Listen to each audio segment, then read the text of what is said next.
Guys আমার সাবস্ক্রাইবারের কথা শুনে চলে আসলাম একটা নতুন ট্রিক্স এন্ড টিপস নিয়ে। কিভাবে আপনি হিরো থেকে গ্র্যান্ড মাস্টার ডান করবেন, এমন একটি ট্রিক্স দেখাবো যেটা আপনি কল্পনাও করতে পারছেন না। ঠিক এই জায়গাটা চলে আসবেন, আসার পর দেখবেন ম্যাজিক। আপনি ভিতরে ঢুকে গেছেন কিন্তু আপনাকে একটা এনিমি মারতে পারবে না। এখন অনেকে বলতে পারেন এখান থেকে বের হবো কিভাবে। গাইজ সেটাও দেখাবো। তার আগে গাইজ অনেক কষ্ট করে ভিডিও বানাই, তাও তোমাদের সাপোর্ট পাই না। কিন্তু কেন ভাই, তোমাদের ভাইয়ের ভিডিও কি ভালো লাগে না, নাকি একদম খারাপ ভিডিও বানাই আমি?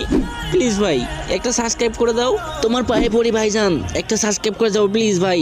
ভাই একটা সাবস্ক্রাইব করে যাও ভাই, একটা সাবস্ক্রাইব করে যাও ভাই, একটা। গাইজ এত রিকোয়েস্ট করার পর তো একটা সাবস্ক্রাইব করতে পারো গাইজ, প্লিজ একটা সাবস্ক্রাইব করে দাও। সাবস্ক্রাইব করতে টাকা পয়সা লাগে না গাইজ, একটা সাবস্ক্রাইব করে যাও প্লিজ। তোমার এই সুন্দর হাত দিয়ে একটা সাবস্ক্রাইব করে যাও ভাই, একটা সাবস্ক্রাইব করে যাও প্লিজ। আমি জানি আমার কলেজের ভাইয়েরা সাবস্ক্রাইব করে দিয়েছে। সো গাইজ এরপরে যা এখান থেকে নামবেন কিভাবে আপনাদের বলছি। কয়েক সেকেন্ড আগে দৌড়াবেন, তারপরে লাফ দিয়ে এখান থেকে নেমে পড়বেন, দেখবেন আপনি আরামসে নেমে গেছেন।